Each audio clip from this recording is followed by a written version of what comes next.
ముంబై వేదికగా జరిగిన ప్రపంచ మహిళా క్రికెట్ టోర్నమెంట్లో ఈరోజు భారతదేశపు మహిళా జట్టు గెలుపొందింది.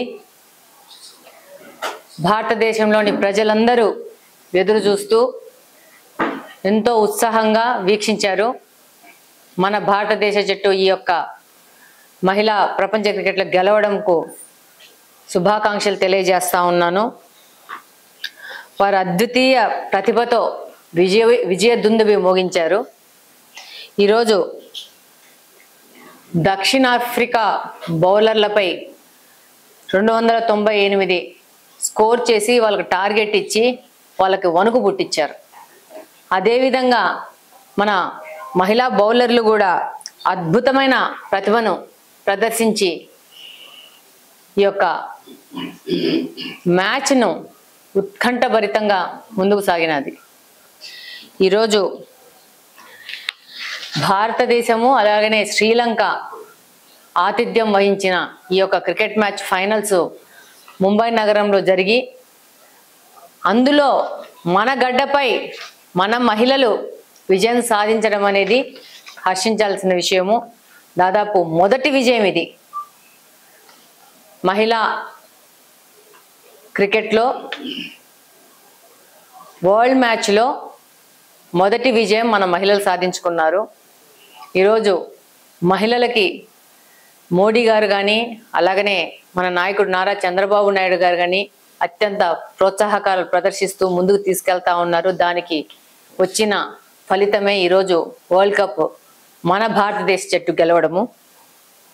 అలాగనే ఈ యొక్క మ్యాచ్లో సఫాలి వర్మ అలాగనే స్మృతి మందన్న దీపికలకు శుభాకాంక్షలు తెలియజేస్తున్నాం. వాళ్ళ యొక్క అద్భుత ప్రతిభతో ఈ యొక్క విజయం అనేది మనకు సాధించి పెట్టడం జరిగింది.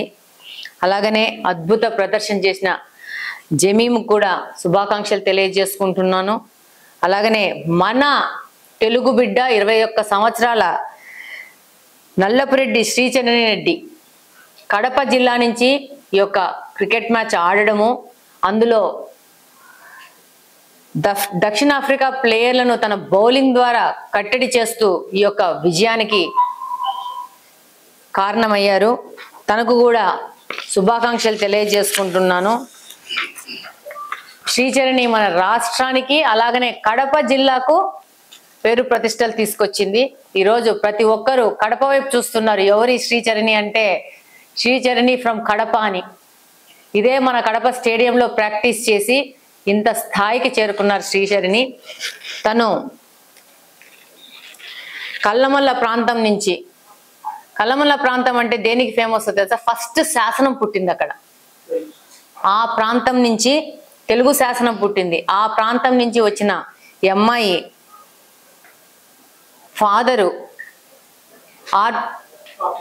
ఆర్టీపీపీలో చిన్న క్యాంటీన్ నడుపుకుంటూ జీవనం సాగిస్తున్నారు.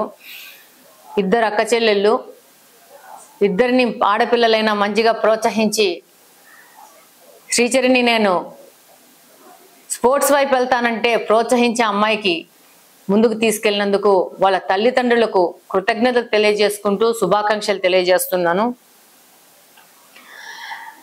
అలాగనే మన నాయకుడు చంద్రబాబు నాయుడు గారు మహిళలకు ప్రోత్సాహం ఇస్తే వాళ్ళు ఎన్ని అంచులైనా తాకి రాగలుగుతారు అనేది ముఖ్యంగా విశ్వసిస్తారు. ఈరోజు రాష్ట్రంలో కూడా మహిళలకు వాళ్ళ అభివృద్ధికి అత్యధిక ప్రాధాన్యత ఇస్తూ రాష్ట్ర ప్రభుత్వం ముందుకెళ్తా ఉంది. అలాగనే శ్రీచరణి భవిష్యత్తుకు కూడా ప్రత్యేక ప్రణాళికలతో ప్రభుత్వం ముందుకు వస్తుంది. డెఫినెట్గా మాకు ఆ నమ్మకం ఉంది. అలాగనే నిన్న అప్పటికప్పుడు మాకు పార్టీ ఆఫీస్ నుంచి ఫోన్ వచ్చింది. ఈ యొక్క మహిళా ప్రపంచ క్రికెట్ మ్యాచ్లో మన భారతదేశం ఫైనల్స్కి వచ్చింది, మన భారతదేశము గెలవబోతోంది, మన యొక్క ప్రాంతంలో ప్రతి ఒక్కరు ఈ క్రికెట్ మ్యాచ్ని ఆనందోత్సవాలతో వీక్షించాలని చెప్పేసి ఎల్ఈడి స్క్రీన్స్ పెట్టేసి ప్రజలకు మీరు ఆ యొక్క అరేంజ్మెంట్స్ చేయండి అని ఫోన్ చేస్తే కడపలో కూడా రాజీవ్ మార్గ్లో ఈ యొక్క ఎల్ఈడి స్క్రీన్స్ పెట్టి దాదాపు 2 నుంచి 3 వేల మంది ప్రజలు వీక్షించి వాళ్ళ ఆనందాన్ని వ్యక్తం చేసుకున్నారు. నారా లోకేష్ గారు ప్రత్యేకంగా ముంబైకి వెళ్ళి కుటుంబ సమేతంగా వెళ్ళి ఈ యొక్క మ్యాచ్ ని సపోర్ట్ చేస్తూ ప్రోత్సహించినారు. డెఫినెట్ గా ఉత్సాహవంతులైన ప్రతిభావంతులైన క్రీడాకారులు ముందుకు వస్తే వాళ్ళకు సపోర్ట్ చేస్తూ వాళ్ళు ఇంకా పెద్ద పెద్ద గమ్యాలను చేరుకుంటూ విజయాలను సాధిస్తూ ముందుకెళ్ళడానికి రాష్ట్ర ప్రభుత్వం ముందుకుంటది. అలాగనే కడపలో కూడా మంచి క్రీడాకారులు ఉన్నారు. మీకు అందరికీ తెలుసు, ఇప్పుడు మున్సిపల్ గ్రౌండ్స్ లో హాకీ స్టేడియం మన దాంట్లోనే మన కడపలోనే ఫస్ట్ టైం వచ్చింది. ఇంకా చాలా డెవలప్మెంట్ చేయాల్సి ఉంది. అలాగనే మనకు క్రికెట్ స్టేడియం కూడా ఉంది. దాంట్లో కూడా చాలా కరెక్షన్స్ చేసి ముందుకు తీసుకుపోవాల్సిన అవసరం ఉంది. దాని మీద కూడా పని చేస్తున్నాం గత 6-7 నెలల నుంచి.